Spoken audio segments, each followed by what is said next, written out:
Hello and welcome to my channel. I'm Angela Brennan and today I'm bringing you Spellbinders 3D Embossing Folder of the Month, September 2024, Pumpkin Patch. I love using embossing folders because you can get some amazing results really quickly. Before I put the card into the embossing folder, I spritz it with some water to soften the fibers of the card so when I put it through the embossing machine, it does not crack. And here's the embossed side, which is just as beautiful as the debossed side. I start off by showing you how I'm going to color the debossed side of the image. I use Altenews crisp dye inks which come in sets of 4, which to me is ideal, so you've got the light, the darkest colors, and I tend to use those colors here. So this is the Golden Sunset, and I'm going to be starting with the chamomile ink, and I use various blending brushes that is used for those spaces that I need. So I start off with a bigger blending brush, and I want to put a little bit more of a shadow or a highlight. I use a smaller blending brush, and then when I want to put a slight shadow with the darkest color, I do use the detailed blending brushes. So having a few sizes of blending brushes really helps when you want to apply color to an embossed image because they're quite small and you've got some nooks and crannies. And I do also use some Copics markers for the smaller parts of the images so I can get in the colors that I want to. This is really up to you. I really like using this technique because you don't have to be so precise in the application of the color, because later on I'm going to put a darker color to swipe it. So you will see it'll look a little bit messy as I'm applying the colors, but it does all come together in the end. So do hang on and see how I complete this particular embossed, or rather debossed image. I really hope you enjoy the video. If you do, please give it a thumbs up and consider subscribing. And when you do subscribe, remember to press that notification bell so you're alerted when new videos are uploaded. I do lots of Spellbinders club kits. In fact, I tend to release my videos and put it all into a playlist at the end of it. So when you want to catch a particular Spellbinders club kit of a month, you've got all the videos in one playlist and it's easier to access. In fact, I'm also debating or pondering over the idea of just releasing all my videos in a playlist rather than releasing it one by one due to time constraints. I'm debating that idea. I'm going to see how it goes. Let me know your thoughts. I really like to get feedback on the cards, techniques that I do. Good or bad, I don't mind. Just give me your honest feedback and I'll be happy to get back to you if you need responses. All the products I've used are listed in the YouTube description below. So do check it out, and I hope this video inspires you to try these techniques, these color combinations, or whatever that pleases you when you craft. And I would really like to hear about your foray into trying techniques. Do leave me a comment. I really would like to hear from you. In this video, I show you two techniques: how I color the debossed image and how I color the embossed image, and how I add ink to the backgrounds of each of these images respectively. There are more techniques with embossing folders, 3D embossing folders. I'm gently swiping the VersaFine Clear Pinecone ink pad across the debossed image which I've just applied ink to, so it applies ink onto all the background and the outline of the pumpkins and sunflowers. I really like this technique, so you can see all the stray inks have been tidied up by that pinecone ink.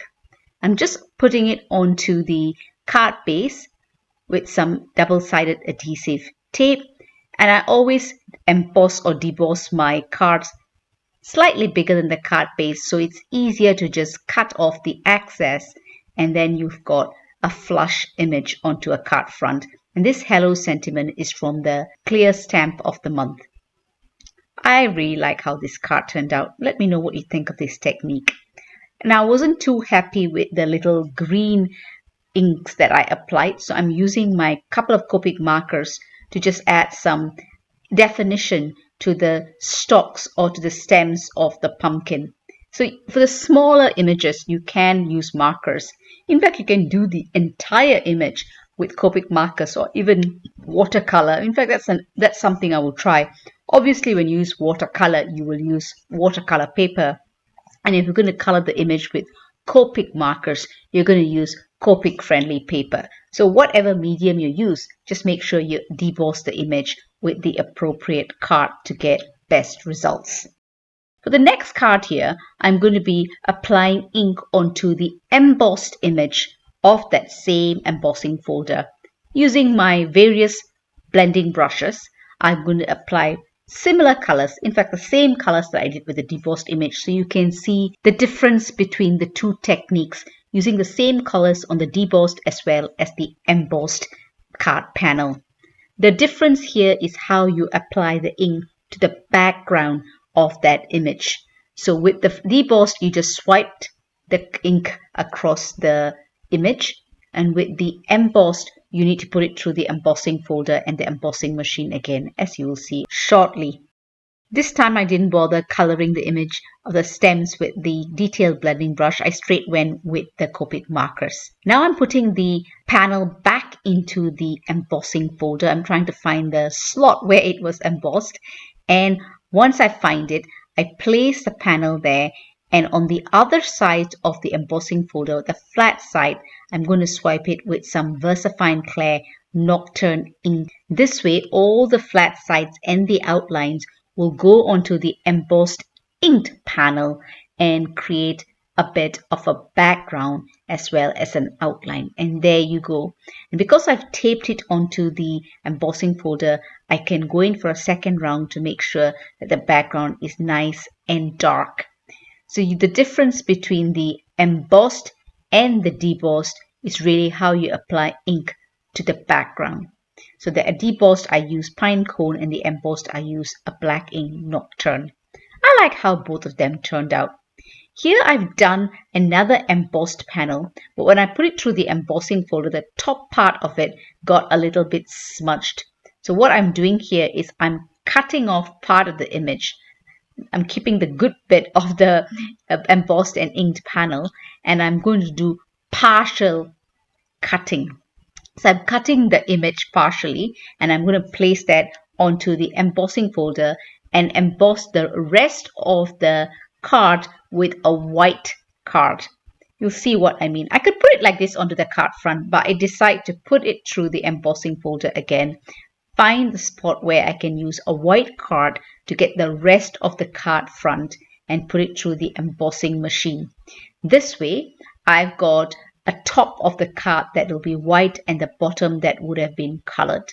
And you can do anything with these embossing folders. I like this partial colored card anyway. So I just paste it onto the embossed panel on the white card and then attach it to the card front. I'm using an A6 card. A6 card measures 14.8 centimeters by 10.5 centimeters, and I do love these embossing folders from Old New. They're Clubkits. They have a large enough embossing folder where you can do many card sizes. You will even see me do a mini slimline card later on because the embossing folder is large enough to accommodate cards that you can do in many sizes.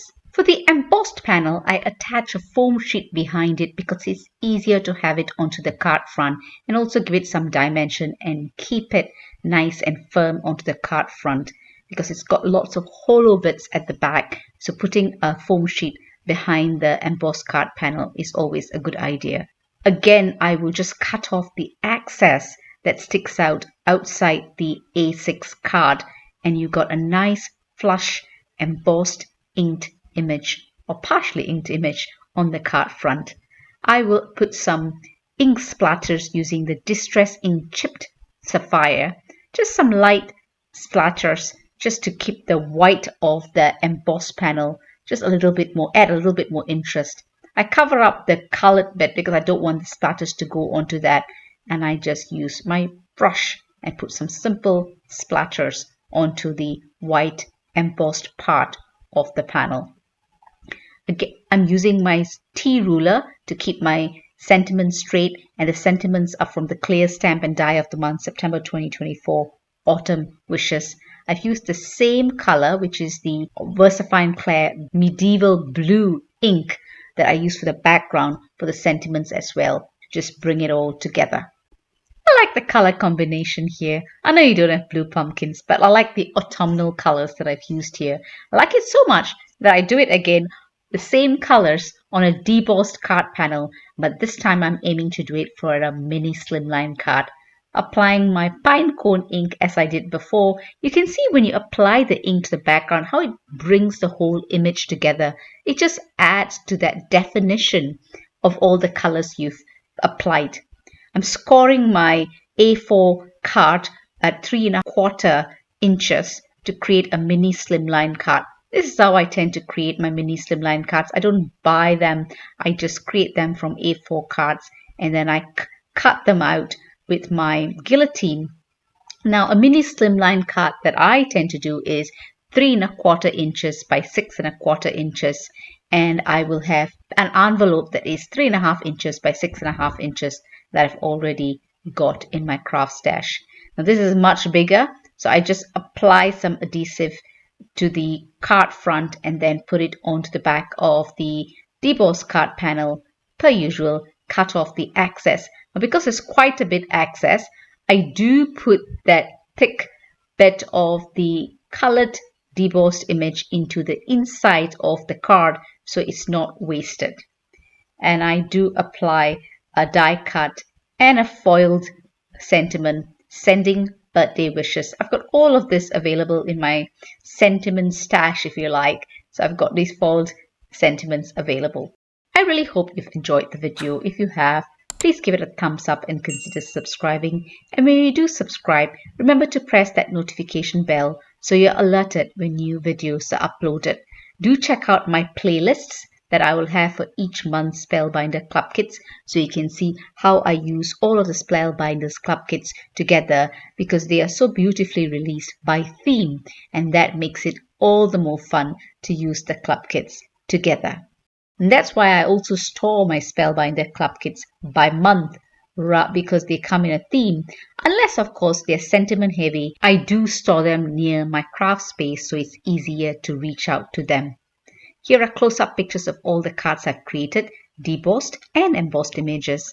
I like to try embossing folder techniques. If you've got techniques that you know and you've tried and successfully got amazing results, do let me know in the comments below. I'd love to hear from you.